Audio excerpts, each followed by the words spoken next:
to the podcast. We're starting this one off quick.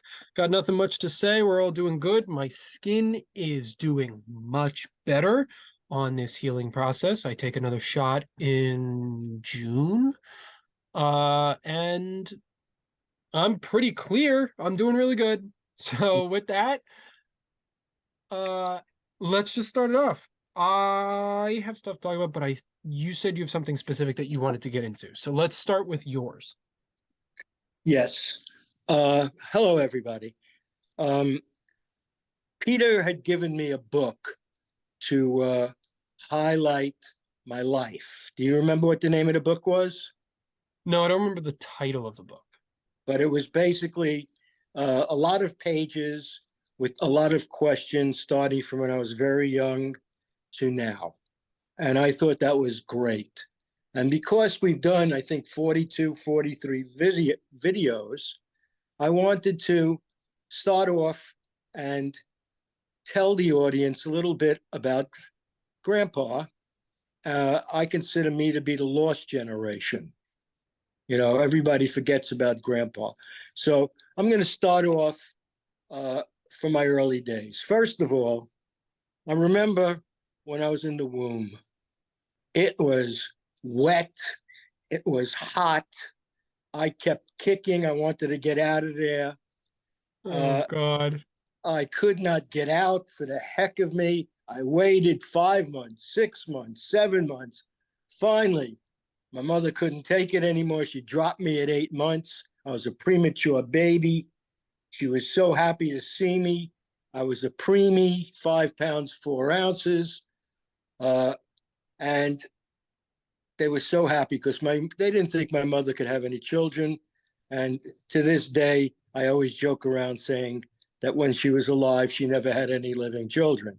But anyway, I was so lucky. I had two great parents. They treated me like I was a prince and then a king as I got older. But let me tell you about my younger age. I was born in Brooklyn. I lived at 1510 Carroll Street. And it was a beautiful, beautiful residential neighborhood, two twin apartment houses connected by a giant garden. And times in those days were very, very, very different. I was a happy child, had nothing to be sad about. We lived in a 3.5 room apartment. It wasn't spacious. We were middle class. And I remember some days I'd be happy. I'd sit on the windowsill, which is a big windowsill with a garden, and I'd sing. And I was always hoping the neighbors would throw money, but they would constantly say, quiet down, quiet down. But I never did because I was a happy child. And then as I got older, I remember it was so great. It was in those days, my mother used to walk me to kindergarten. The school was PS 221 in Brooklyn, and it was only, maybe 5 blocks away. And she would walk me in kindergarten and first and second grade because she stayed home and my dad worked. He was an executive and part owner of a greeting card company. And the times were different. When I came home, I ran upstairs. I changed into my play clothes. I was outside. Nobody had to watch me. Even when I was 5, 6, and 7, I could be outside, play in the streets. I hopped on my bike. I just had a limitation as to how far I could go. Like it was different times. It was a lost generation. I could walk 2 blocks to the candy store. And in the candy store, they had all kinds of assortments of different types of candies that you might find in a mall in a specialty, candy store. And then next to it was a little ice cream parlor. It was just a great time. And my mother would give me a quarter or 50 cents, and I could get myself really sick with that kind of money. And everybody knew everybody else. Um, we'd sit on the stoop outside the apartment house. I remember my friends and I used to sit on the stoop when we were finished riding our bike. We'd look at our comic books that we bought, and comic books were 5 cents and 10 cents. Some were 15 cents. And we'd look at it and we trade them. And boy, do I wish I kept them, because some of them would be worth a lot of money today. But we uh, kept them, and then we would pull out from the back of our pocket. And I'm talking about, we were, let's say, 6, 7, 8, 9, 10 years of age then. Uh, we would pull out baseball cards out of the backs of our pockets. We'd buy baseball cards with chewing gum in the packs. Again, I wish I kept these baseball cards. And we'd trade them and we'd flip them. And I swear to this day, I had cards that are probably worth $100,000. And I remember some days going upstairs, I learned how to take a gambling loss where I got wiped out, where I lost all my 100 cards that I might have had. And now I had to wait until I bought more and more packs, and that would be a long time. So it was a great time. And as long as I came home and I was at home, it was a different time. We had to be home to in time for dinner. In time for dinner, and my mother was a marvelous cook, to be at the table with my father, and we'd have dinner together. And the dinners were fabulous.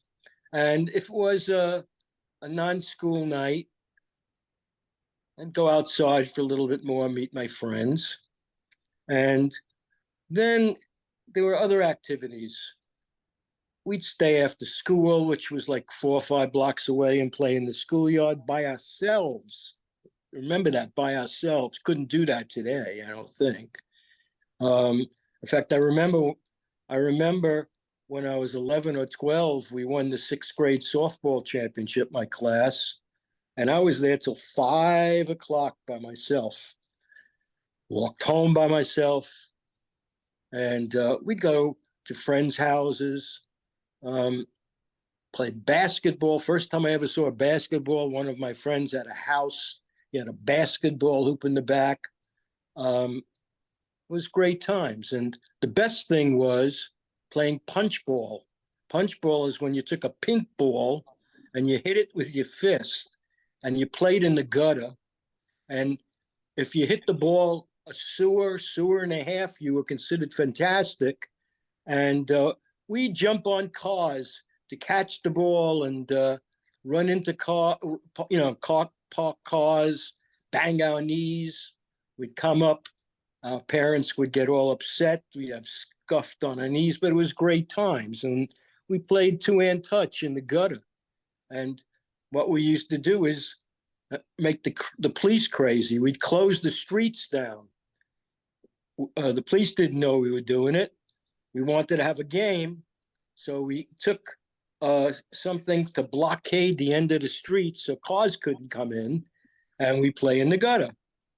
And it was really, really a different lost generation, a time that I don't know if people do now. And then Sunday would come, and it was we lived in Brooklyn, and there weren't many big highways going into Queens. Queens was, if you lived in Brooklyn, which is the largest borough in New York City at that time, there were no big roads to get into Queens. Queens was, oh, if you want to upgrade yourself, although Brooklyn was really gorgeous. And I remember we'd go every Sunday or every other Sunday to a movie, or go to eat Chinese food in Queens. And it was the biggest treat. And I did that till I was about 12. Then one day, as you noted in the book, it was time for me to graduate from the 6th grade. And I had to go to PS 167, which was about 7 blocks away from me, which was not in a good neighborhood. I was the minority for the first time in my life, and I had to walk there. And when I got there, I saw I wasn't I was a minority, and the only thing I had going for me was I was a good athlete with a decent personality. But in those days, you didn't have to get promoted. You could. I remember a fellow. I won't mention his name in case he's still alive. He may come for me. But this fellow John, he had a mustache and a partial beard, and he was in the sixth grade. And as I said in the book, we would hear banging sounds in the back, and it was John with his. He'd do anything for attention. He'd take out his organ and bang it on the desk. That's how big he was. Um, true or not true? True. And in those days where I went to school, I was at the borderline of between the good section and the bad section. I could have gone to Wingate Junior High School, which was a Wingate High School, and Winthrop Junior High, which was a good area. I was one block past it, and I had to go to PS 167. So I had a problem. I was an A student. Problem. I think I was the only A student in my class. Problem. I was short, but a great athlete. Problem. I had to go to the bathroom once in a while, and I used to joke around. My mother used to make me lunch. I used to say, "Mom, make me lunch. Make me 2 lunches." She says, "Why? Why do you want 2 lunches?" I said, "I got to give one lunch away." She used to say, "Why do you have to give one lunch away?" She says, "Because they take my lunch away." I says, she says, "What else?" She says, "They take your lunch money away." Now, my mother was naive about that. I said, "I can't go to the bathroom because they would shake me down." So John, who I was talking about, became my friend. I looked like his son, but he became my friend. And like I said, different generation. If people would have seen it today, John used to accompany me to the bathroom. They would have think something else was going on. But I had to go to the bathroom. And in repayment for that, I used to help him because he was stone cold dumb. I mean, dumb. I used to help him with his homework. I mean, one day I brought him home, and my mom, who was sweet naturally, uh, offered him cookies, cakes, a sandwich. He ate it all. He was so happy. He wanted to come to my house all the time. Anyway, one day I come home from school. I'm coming back from school, and John lived way back on the other side of what was called Eastern Parkway. And I'm coming back, and 3 or 4 guys, they said I had to buy my mother a challah. A challah is a sweet, soft, twisted bread. It was a Friday, and I was walking with my friend Lloyd, and they said the 3 guys. They were older, and I knew they were from PS 167. They followed us, and they knew we had money because we're going into the bakery. Give us your money. And I said, "No, I got to buy a holly." And Lloyd, who was a really tough kid, I mean, I eventually got into a fight with him and kicked his ass because I was a tougher kid, but um, ran and got my mother. And my mother was sweet and quiet. And he said to her, "Al is getting robbed and he won't give up the holly money. All he has to do is give it up." And she came all the way down, walked all the way down 4 blocks or 5 blocks. And I still wouldn't give up the money, and nobody would help me.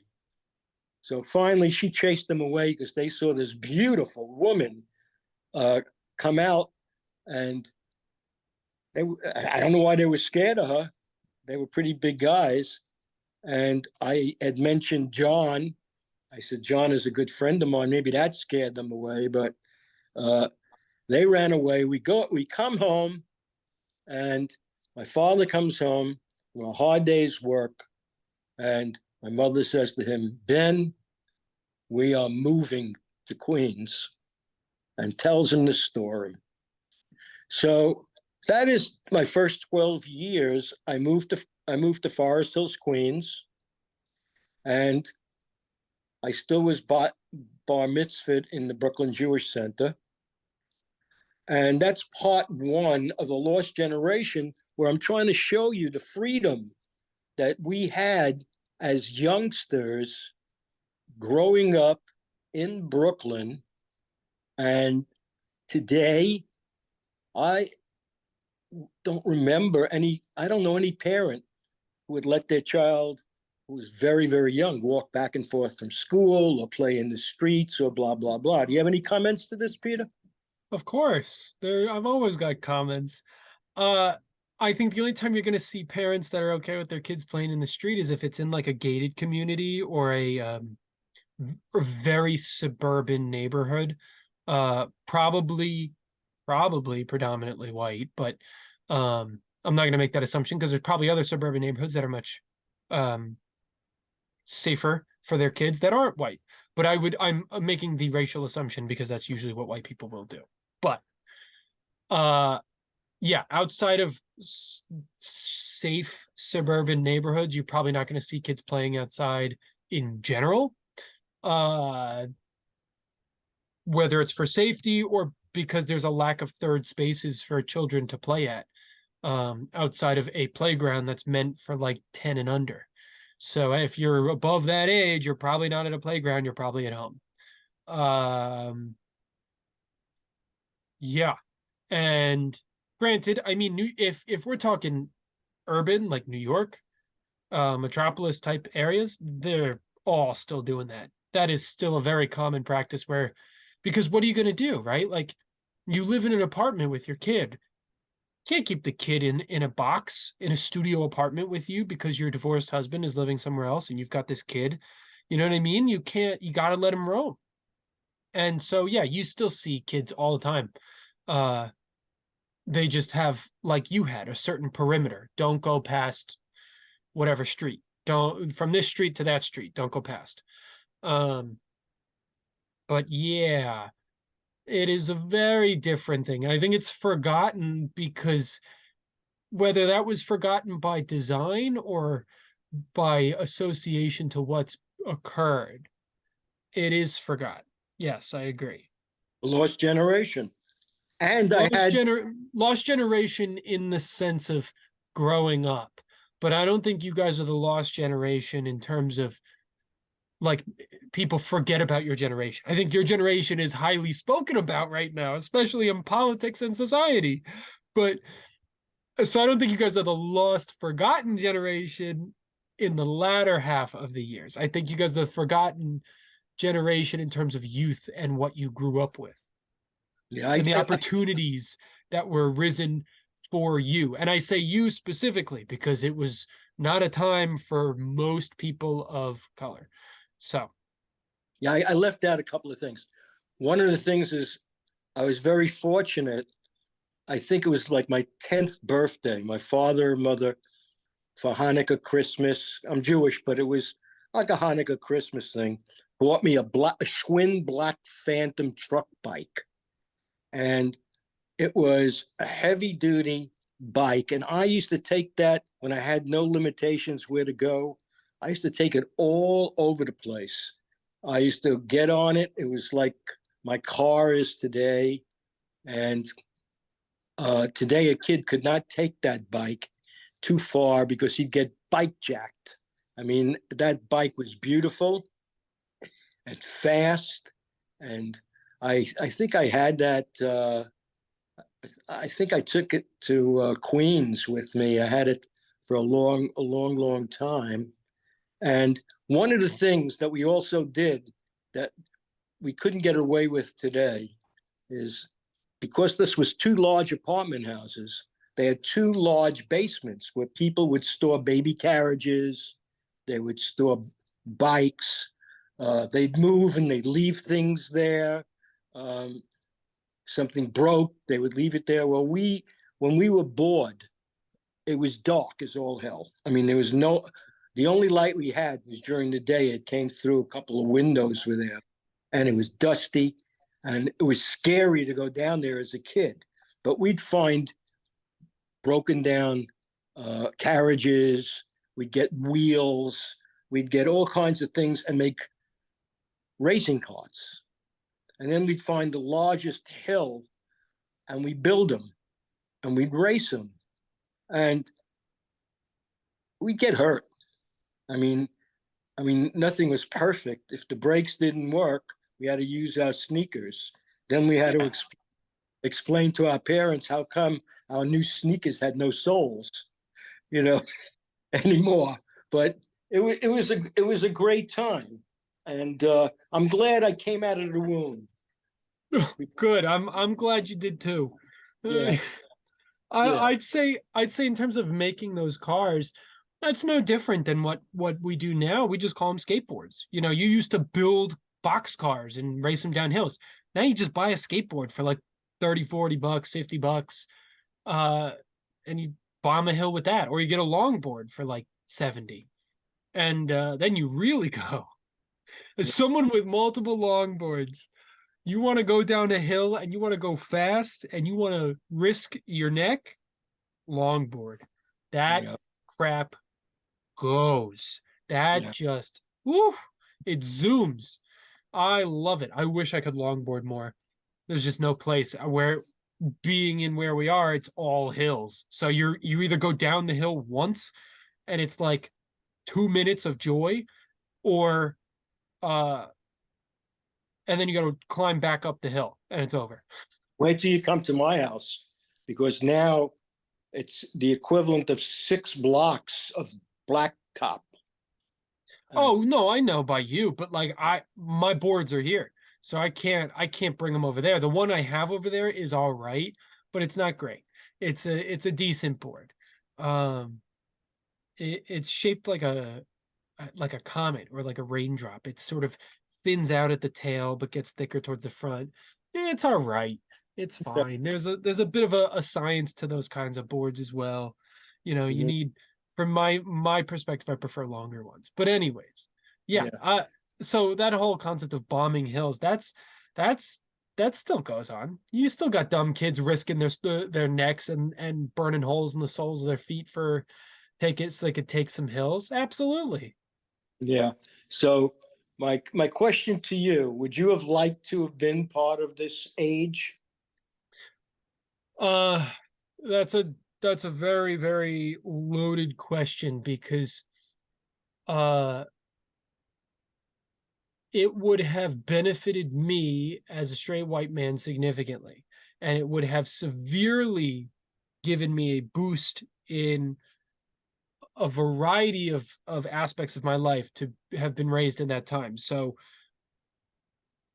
uh but the problem is it's at the expense of everyone else. So yeah, would I love those benefits? Sure. If it's at the expense of everyone else, no, not Well, really. I don't understand. What do you mean? I was a kid. What kind of expense? I was a middle. What I Because what I'm saying is, though you as a child may not have experienced this, it was at a time, not that it's necessarily any better right now, but it was at a time where people of color were having some rough times. There was a lot of issues societally that was going on, where there was a lot of problems and a lot of opportunities that you had that we no longer have access to because we have made it an equitable or an equal opportunity effect. So you had some of those opportunities at the expense of other people. I Uh, don't. I don't see how you're bringing that in. I was a kid. I had no. It was not at the expense of anybody. It was an I'm innocent. when I say the expense of other people, I'm talking about schooling. I'm talking about things going forward. As a young tyke playing games and having that freedom, yeah, I think that part's amazing. I think that part is wonderful, and it would have been a really neat time. At the same time, uh, I, as someone who is very technology forward and very technology person, we're doing this over Zoom and we're recording it and posting it on the internet. I thoroughly enjoyed and enjoy playing games online, connecting with people online, and doing things online. Not to say that my whole life has to be online, because I do also like to go out. Uh, so if I think I think it's a difficult conversation because I don't think I would want to go back to that point where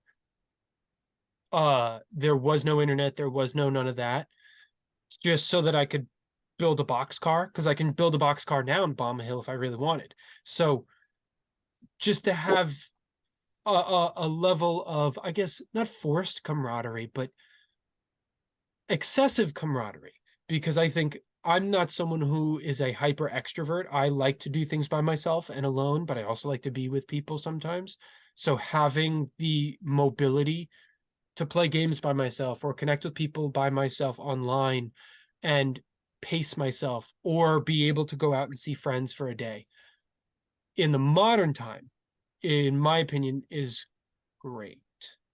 yeah, well, So not to be confused. Uh, I'm definitely overcomplicating this because it was very much a simple question of would I just prefer to, would I have wanted to go back to that time? And I guess the simple answer would be no, I wouldn't, for a complex set of reasons and because I enjoy the modern time with technology. So yeah, and those would I be my know, two answers to sort of condense it all. yes, I didn't know exactly what I had. I didn't know exactly what I would be missing. Right. Okay. Right. Well, and I think that's the tough question, right? Like if it right now I enjoy doing I relatively enjoyed what I grew up with. I would argue how I grew up was better than how my brothers growing up because at least when I grew up, as I was growing up, social media was emerging. It wasn't super popular. You couldn't really do much in terms of having a career out of it and all these things. Nowadays, it's you know kids are on Instagram and Facebook and TikTok by the age of 11. And if you're not, you're on the out and you suck. And, you know, a lot of complex politics that I think used to be very much in front of people's faces, like you dealing with a bully at school, right? Or dealing with some gossip behind someone's back, has gone now to the digital realm where you take that bullying home. And so I think I got lucky.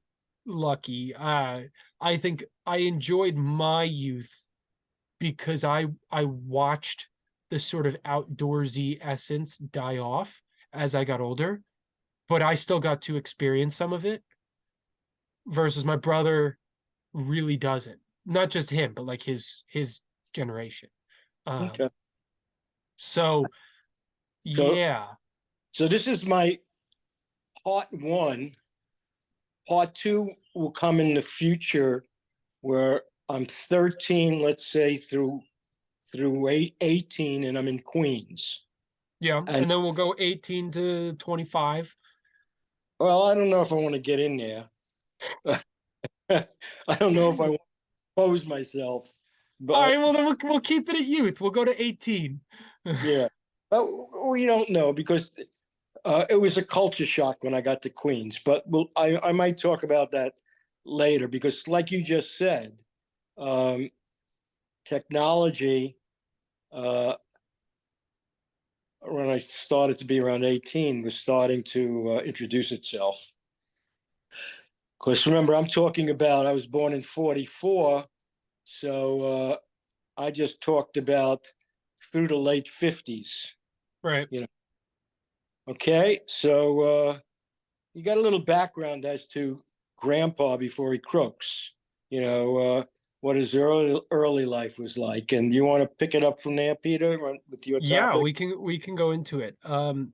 But just complete sidebar has nothing to do with what I'm going to talk about, but also has nothing to do with what you said. What something you said about emerging technology made me think of what I just heard recently. Apple's coming out with their own extra reality set of goggles, kind of like the Google Glass, where you put on this headset. It looks like a VR headset, but it's like you can see through it, like Google Glass, where you can see your desk and you can see all the things. And instead of having a laptop, you have a floating screen and a floating keyboard that your goggles do. Um, there's not a lot of information on it. It's apparently going to cost upwards of like $3,000 to $4,000, and the battery life is only going to have like 2 hours. So it's absolute garbage technology. Um, Absolutely. There's so much better crap out there right now. That when you said emerging technology, that's what I thought of. Yeah, everything's like from Star Trek, you know. What? Everything's like from Star Trek.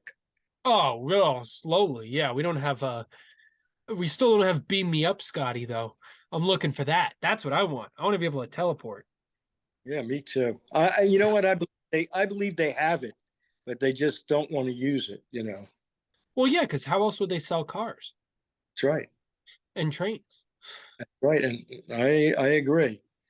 So So, anyways, the thing I wanted to talk about, which, yeah, the thing I wanted to get into happened Monday at 12 o'clock in the morning and started really occurring Tuesday. The Writers Guild of America was and has been discussing with the Alliance of Motion Picture and Television Producers, AMPTP, since March. Contracts, because I believe it's every 3 years they set up contracts, and after those 3 years they negotiate to rework their contracts and so on. They didn't come to an agreement, so they went on strike. The last time this happened was around 2008, and what happened was they were on strike for about a year. For context, Writers Guild of America involves two major unions, East Coast and West Coast of America. It's writers for talk shows, for TV shows, cable, streaming, movies, all of it. Anything that requires a writer, comedy, all of it, are usually, for the most part, within this union. It's like SAG, right, for actors, SAG-AFTRA for actors. It's their union that works for them. So, didn't come to an agreement. They went on strike, and it is technically day 2 of them striking. And I don't know the full extent of what was the difficulty between why they couldn't come to an agreement. Like what terms were they disagreeing on? I presume it has to do with job security, because I looked up when I was researching some of the articles regarding what was going on, that they make decent money. Some a lot of these guys are making, from what the article said, was $90,000 a year, and that's for $90,000, not a year, but for like a 6 to 8 month stint for whatever that is, a production or a TV show or whatever. So $90,000 for 6 to 8 months is pretty damn good. But that is most likely an upper to middle end of what people are getting paid, because they're not going to show you the lowest end, because that would support them. So they probably have some middle ground or slightly up middle ground for those pairs. But nonetheless, pay's not bad. So my guess as to why they were having an issue is security in terms of knowing that they will have a job next year. Because I've been seeing that a lot with a lot of non, shall we say, STEM occupations, non-medical, non like lawyer, non things that you start your own business for, but a lot of things in the media realm, a lot of things in the creative realm in general have very much gotten stiffer and more difficult to cement as a consistent job, because companies want to be able to use you for 6 months and then kick you out and not have to keep you on payroll or on contract. And I've been seeing that more and more with major companies. They've been making positions that are full-time contracts in full-time down to contract positions, or just to part-times, or a specific type of contract that is full-time, but they have the right to whatever on, you know, axe you at the end of the year when they please. So under that presumption, I am going to assume that that is one of, if not the aspects of why they have this disagreement. How do you But, think this is going to affect streaming? well, I was about to say what this means for anyone who go, because I posted a video about this on TikTok, and a bunch of unintelligent people go, good, yeah, oh, good, yeah, good for them. Oh, I don't, who cares? On to the next thing. For what people don't realize is that if the writers are on strike, that means all talk shows, all live shows are on pause. They're going to play reruns as of right now. That's what's going. All live shows. So Jimmy Kimmel, James Corden, Jimmy Fallon, all of those. Now, I've never been a fan of those guys, anyways, but they're all going to be playing reruns until the writers come back. Also, any movies or TV shows on streaming or on cable that were set to come out or were planning on starting filming or planning on coming out in the next year or so have a medium to high risk of being canceled, if not already putting on hold. Because if you have a TV show, right, like Peaky Blinders, it's got 6 seasons, it's done, thank God. It was a really good show. I liked it. And I'm That's good. excited. I'm excited for the movie that's hopefully going to come out with this strike. Who knows?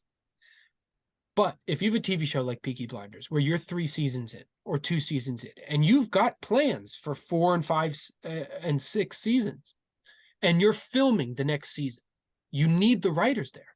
Because if an actor or the director realizes that something isn't going to work, or they can't film that because whatever, complications, money, something, you need to address the writers because they have to rewrite the script so that it works with the scene. So if you don't have the writers, you don't have the scene and you don't have the show. Yeah. So what happens is some companies and organizations will be able to put their productions on hold. And that's just what they'll do. They'll put it on hold. A lot of places are not going to be able to do that. Or because they're run by a bunch of dumbass executives who have no idea what it is to be creative, they're just looking to make more money, they're going to say, screw it, axe it. We'll invest in something else in a year. We'll come back. And it spoils great shows. Yeah, or will leave and go someplace else that's not dependent on writers. well, the problem is that's for, if we're talking actors, there's nowhere else for them to go. You literally have you've nowhere else to go unless you're on an. You could go to an existing Broadway show that's already written. Yeah, but the problem is even then you still have writers on deck, right? And you still, even if you don't, right? Like, let's say there's a Broadway show that doesn't need any writers or anything. That's like 10 people. You don't have actual, oh, you know what? Hold on. We have less than a minute. We got to cut this. I'm going to add another one. All right, we're back. Go ahead. I think I read an article a short time ago before the strike was announced that AI would be able to use a formula and they could write shows themselves just using AI. Oh, absolutely. Yeah. It's not necessarily yeah, AI can definitely write scripts. But the question, is how far do we let AI go, and are they even good scripts, and so on and so forth. But yeah, AI is getting very complex, and it's starting to really bring up some real genuine questions as to how do we go from here? How do we take this? Because it's really starting to do some stuff in terms of the market and the industry and what have you. But what I forget what I was trying to get at before I had to split it. So for the part of the reason why this feels a little jank for anyone who's listening or watching, I I don't remember what I was getting on about. What was I don't remember. Whatever. I'll just start from where I'm at, which is we'll take it from the AI piece, which yeah, is a huge thing. AI is significantly gonna, and I think with this strike, you're gonna see companies try and use AI to write content.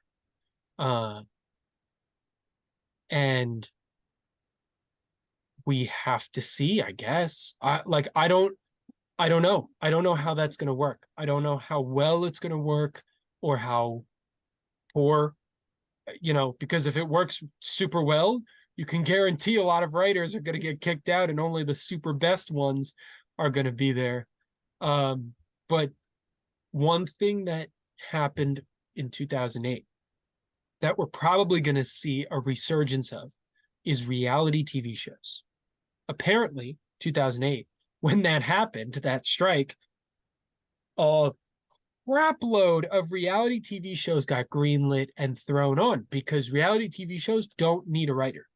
You simply like if you're gonna do a show about a bunch of couples, a bunch of people trying to date, right? Like whatever it's called, Love Island or whatever the hell those TV shows are called. And or I remember one when I was younger, it was Bad Girls Club. It was like a Miami mansion where it was, I think it was like eight women living in this mansion, each had their own room, and it was just daily drama. This one's throwing pots, this one's throwing pans, this one screwed that guy's boy, this one took one home and then he went into her room, this one took her, whatever, right? But it's completely run by a director and producer. There's no writers because it's just people looking to be on TV and get paid bare minimum at best and just start and stir drama.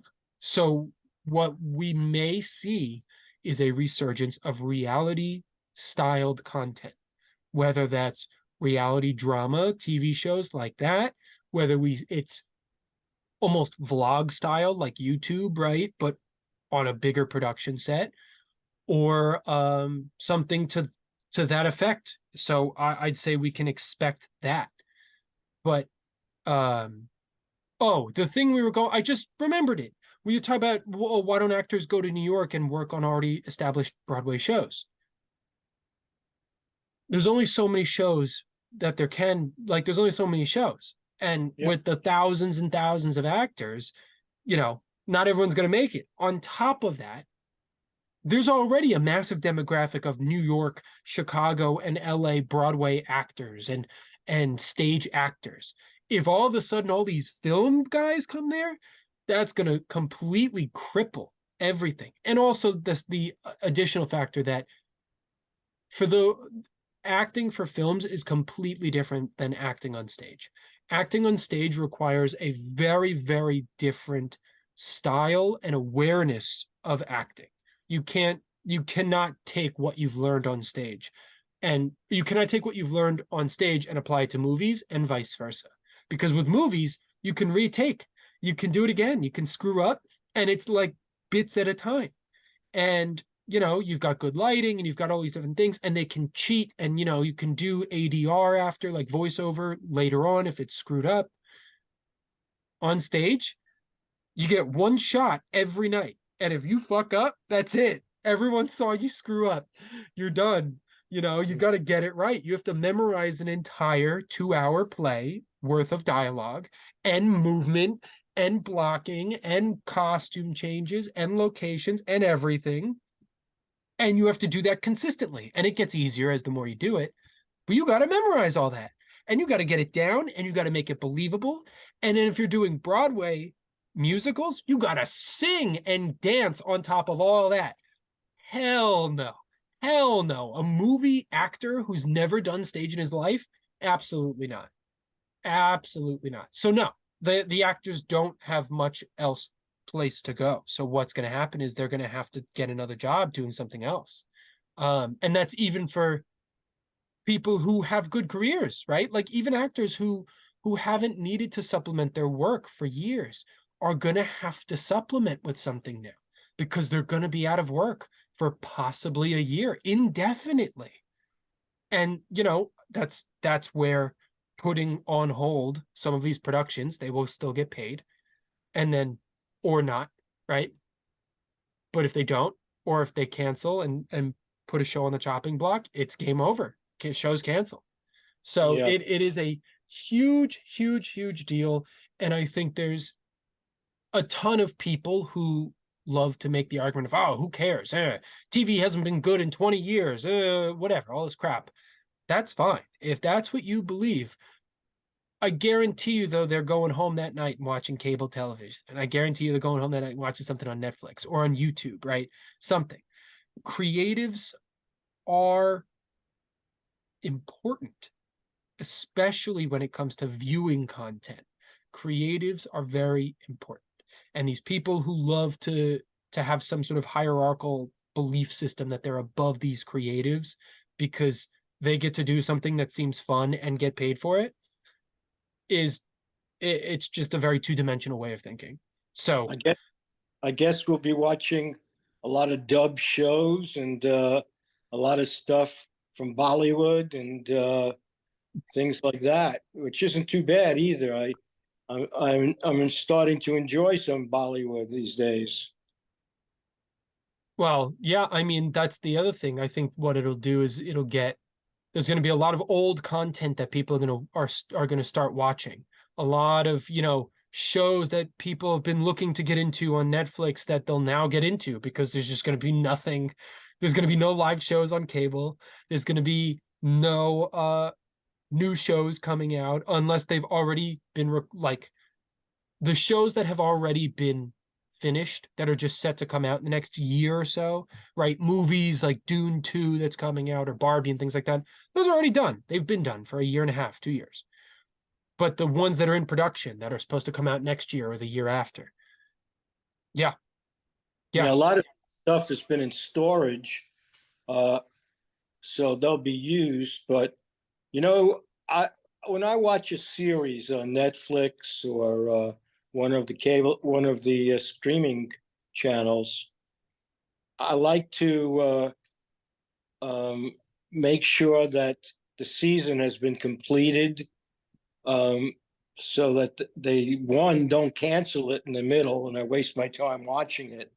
And this could be a situation where some of these series they'll do 2 episodes at a time, and they don't have more. They'll do 1 and 2, and then 2 weeks later they'll do 3 and 4, and you're going to get stranded, as a viewer, and nobody wants to come back a year later and see the same thing they've been watching because they've probably forgotten. They don't want to start Well, reviewing. it depends on the fan base. It really depends on the fan base. Some people will come back. Like I watched the first season and a half of Peaky Blinders, and then because I was too focused and busy on other stuff, I didn't touch it for 2 years. And I came back and finished it this year. I watched 3 seasons, four seasons. I finished season 2 and then watched from 2 on and finished it, and I'm rewatching it. I'm starting it over again. I'm already on episode 2 or 3. I watched it all in 2 weeks. Well, yeah, you got more time than me. Yeah. You got more time. Those are hour-long episodes. I'm glad you saw that in 2 weeks. But you know what?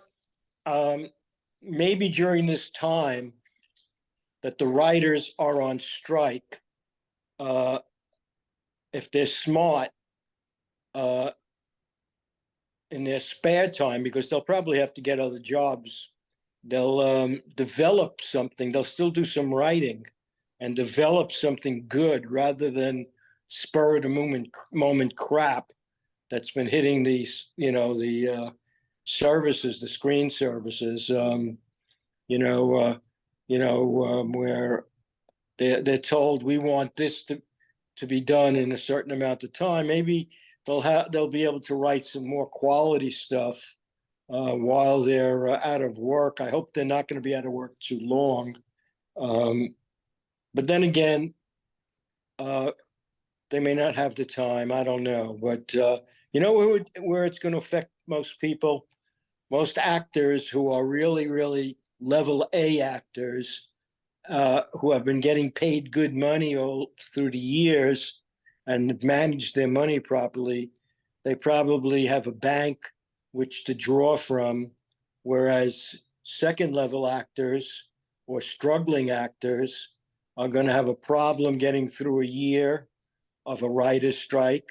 Well, And right. then, That's what I was saying. That's what I yeah, was getting at before is, you're gonna see some mid-tier actors or emerging actors, yeah, actors who just started doing well or just got their first lead role or just, you know, or is just about to have, that show that's supposed to come out where they, you know, are supposed to be the lead, and that's supposed to greenlight and light a fire on their career is now possibly poof because yeah, they can't hold out for a year. They just moved from New York to LA because they got the contract to live there, and they got paid a part in advance to go do it, and it was enough to last for 4 months, 5 months until they do the next episode, and now they might get canceled. yeah. I'm So waiting. yeah, you're gonna see a lot of up and comings possibly turn away and do something else. Some of them may be able to hold out and find other work or do other things, but some of them are not going to be able to, and they're going to have to find a way to supplement and find a way around it. So this is a huge, huge deal for creatives in general because it puts everyone out of work, right? You don't have a writer, means you don't have a director. You don't have a director, you don't have actors, you don't have the sound guys, you don't have the camera guys, you don't have the set designers, the sound designers. You don't have, which is different than sound guys because there's the recorders and the ones who create sound. Lighting, cable management, the managers, all in between, all those people, those are thousands and thousands and thousands of jobs, all because the writers are not. Yeah, These are people's livelihoods. You know what I the mean? mute. Like even if it's just a camera guy. Like I have a friend who works for NBC right now. She does camera work for the news channel. She does what's called jib, which is a camera that's on a very long stick, and it's used to do those shots where the camera looks like it's swooping in. That's what she does, and gets paid a livable wage for that. It's enough for her to live in New Jersey and travel into New York every single day. Yeah, And if you don't have writers and you're doing something like Kimmel or you're doing something like Fallon where you're that camera guy, that's your job. You just lost your job. You're out of a job, it's like that's your job, right? That's what you went to school for. That's what you've had. That's what you have 15 years of on your resume for. And now you have to leave that job market because it's not like, oh, Jimmy Fallon's show went ass over tits and now you have to find a new show to do camera work for. None of the shows are doing camera work because none of the writers are working. no, That's the problem. It would be like it's a teachers going on strike. it's a domino effect. It's a domino effect because it would be like teachers going on strike, but across the nation, and all schools shut down. Every single school. And you're like, well, but I'm a janitor or I'm a principal or I'm a nurse for schools. I that's the only thing I have. I don't have any other qualifications because that's what I've been doing for 15 years. So Yeah, it is a massive, massive deal for a lot of people. And I think too many people think of it just as writers and, oh, screw the writers, screw the TV shows. Thousands and thousands of people's jobs are now at risk, if not already in harm's way. Uh, yeah. I could see, I could see in someone's house, uh, a TV show based on this, whereas the writer loses his job, and he says to his family, "We, honey, I don't know what I'm going to do. I'll just have to get a job someplace else." And she looks at him and says, "Look, we have enough money to last a while. Write the novel you always wanted to write. You know, people will start doing things that they That couldn't they do." actually want to do with their lives. Yeah, It might that I mean, and that's a positive way to look at it. I would love to see that happen. I would love for this to be an opportunity for everyone, but that's sort of a loose yeah, it's an uh, oxymoron. Lose to your job. I would love for everyone for this to be an opportunity for everyone to be able to say, you know what, I'm gonna hold off and I'm gonna do that thing I wanted. I would love for this to catalyze all of them, right? People who now see this as an opportunity to get into the market when it comes back because they know there's going to be a lot of people who left and there's going to be a lot of job openings, and for people to cement what they want or find what they want. I would Do you, love for that to be the thing. Sadly, there's going to be a lot of people in trouble. do you think a lot of these people now will go to YouTube? If we're talking actors and creatives, yeah, maybe they might do YouTube or streaming, uh, or they may just get restaurant jobs and whatever they can grab. Because the problem with YouTube and content creation in general is you have to play at a deficit. You have to play at a deficit unless you get lucky or you knew exactly what you were doing off rip on like TikTok or something and you get a million view followers in 2 weeks. Unless you get a million followers in 2 weeks and you somehow turn that into a full-blown career in less than a month, which is unlikely because most people, like 99% of people, can't do that. Yeah. You're playing at a deficit. You have to build an audience. You have to build that. Like, I've been only recently starting to post content on my Instagram. I've been posting my TikToks onto Instagram, and I'm going to try and post other stuff on Instagram. And I'm posting stuff on YouTube. I'm doing full-blown YouTube videos, and I'm doing posting my TikToks on YouTube as well.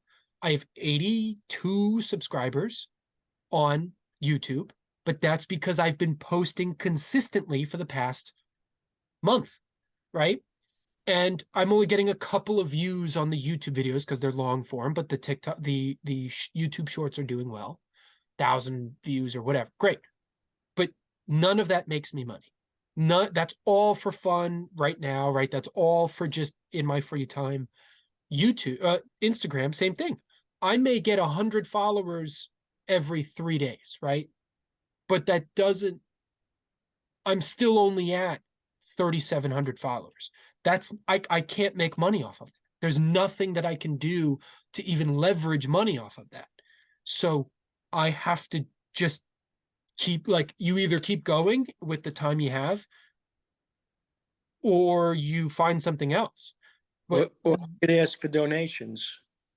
even then, like, the reason why your content does well is because you're offering value to your audience.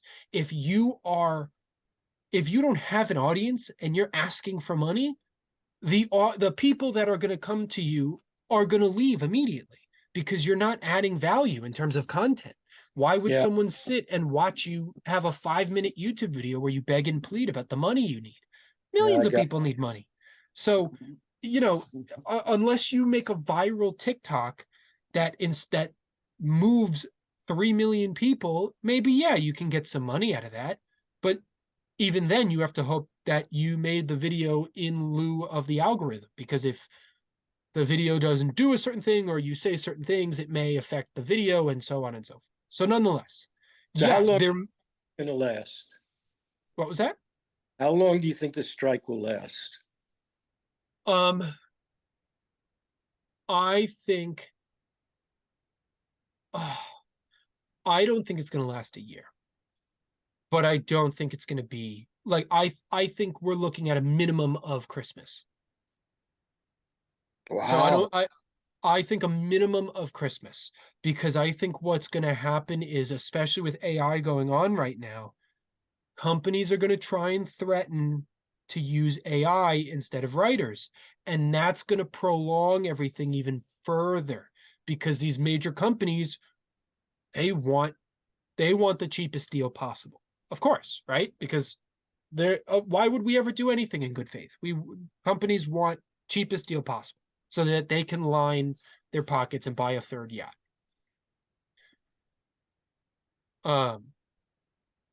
So they're gonna try and wield the weapon of AI to build shows. And so I see that as a reason to prolong this. Or shorten it, because that's another thing. If someone writes a show off of AI and doesn't tell anyone, and they post it or they record it, they start doing whatever, um, it will actually, no, I guess this is more catastrophic thinking, because you end up with the situation of, if one company does it and it's a success, the rest of them are going to do it, which means all writers are just going to genuinely stop working, because they're going to go, great, you want to use that, we're done, we're going to do something else, we're going to go write books, we're going to go write for stage or something else. And it's going to really do a number on the creative society, the creative aspect of society, if that were the case. And I don't think that's the case. I don't think AI is going to replace every single writer ever, period. So I think people are going to try and leverage AI, and I think we may see some jobs disappear because of it in terms of writing. But I think for the most part, it's going to be major companies trying to wave it in front of the writers' faces, going, yeah, we have AI now, screw you guys. And they're going to go ahead, you can try. And they're going to call their bluff and then inevitably come to an agreement. But I think all of that's going to take minimum Christmas. Yeah, So let's see how organized the strikers are. If they're organized, it could be a long strike. If they start breaking down because of money issues and I mean, family. look, we are more connected and more socially aware digitally than we were in 2008. So, if anything, I would argue they have 10 times more of a reason to be organized. The money situation would be the crux of it. But at the end of the day, they'll just go write for something else. You know what I mean? Like, they can write for columns, for newspapers, for journalism, for, even though they're creatives, they can Yeah, still do these things. yeah, Or they just get a separate job. yeah, they could write for online stuff, but newspapers and stuff are having a tough. Magazines, newspapers are having a tough time right now. Yeah, Understandably, but there still may be positions open. What I'm saying yeah, is there's other forms of writing that can go on. And if not, they'll just go work somewhere else yeah. for the time being. Well, with that in mind, I hope that they get a reasonable amount of settlement and that things get back to normal. Because even at normal, the quality of what's hitting the screens lately uh, is not that great. Well, and I mean, that's one of the problems, right? A lot of people say, well, look at all the crap that's been going on. That's not the writers. That's the executives. If it was up to the writers, we would have some of the best content ever. And I'm talking the good writers, right? Not just the reality, the low end cable writers. Movie and like streaming TV show writers, if they had the freedom to do or be where they're trying to be, we would have amazing content. It's the executives, it's the CEOs and the producers, because they're looking for a safe bet. They're looking for safe money return. So of course they're going to do another Marvel movie or another Marvel show. Of course they're going to do another CW show, or another mafia movie or another mafia show, because let's just rebrand The Godfather. Let's just rebrand The Sopranos and put it in London and call it Peaky Blinders. Like, of course they're going to rebrand these things Yeah, because it's safe. It's guaranteed to an extent money. They're that's a thinking good, about money. yeah, good point. rebrand. So that's the thing that I think is super important for people who look at this and go, "Whoa, well, these writers are trash." Most of them aren't. They're just doing their job, and they don't have the choice to make this interesting Yeah. because the producers are the end all be all. Yeah, I like I'm watching the season finale coming up next week on Will Trent. It's a new series. I watched the whole first year, and it's based on a whole series of books that was written, and it's about there's so many police detectives and everything, but this is based on a series of books. So whoever converts the books into a script is doing a heck of a good job. And I'm saying to myself now that the writer's strike is going to come, who's going to do it? And will they end the series after the first season because that people may not want to come back to it a year later? Yeah, they might. They might. Yeah. So with that in mind, you'll keep us updated as to what's happening, right? Yeah, yeah. I'll keep you. I'll keep the podcast update. I probably won't give an update on the next episode, but I'll probably do one after that to see in that time if anything's changed or anything major has occurred. But Okay. as of right now, for anyone who was hoping for a new show or something that they heard, any of their sort of small communities, like I know a bunch of Star Wars stuff was supposed to come out, animated and live action. We may not be seeing some of that. Some shows like, that we're planning on coming out in 2024, 2025, may not see them. So Yeah. keep a lookout on those things. But Well, with that, we'll close it out and we'll see you in the next one. I hope you guys have a good rest of your day, morning, night, evening, car ride, train ride, walk, bike ride, whatever you're doing. Wherever you yeah. are and whatever you're doing, I hope you're having a good one. Yep. And Enjoy life. Enjoy your life, and yeah, uh, appreciate what you have. And remember, there are people that don't have. yeah. All right. Peace out. Peace out.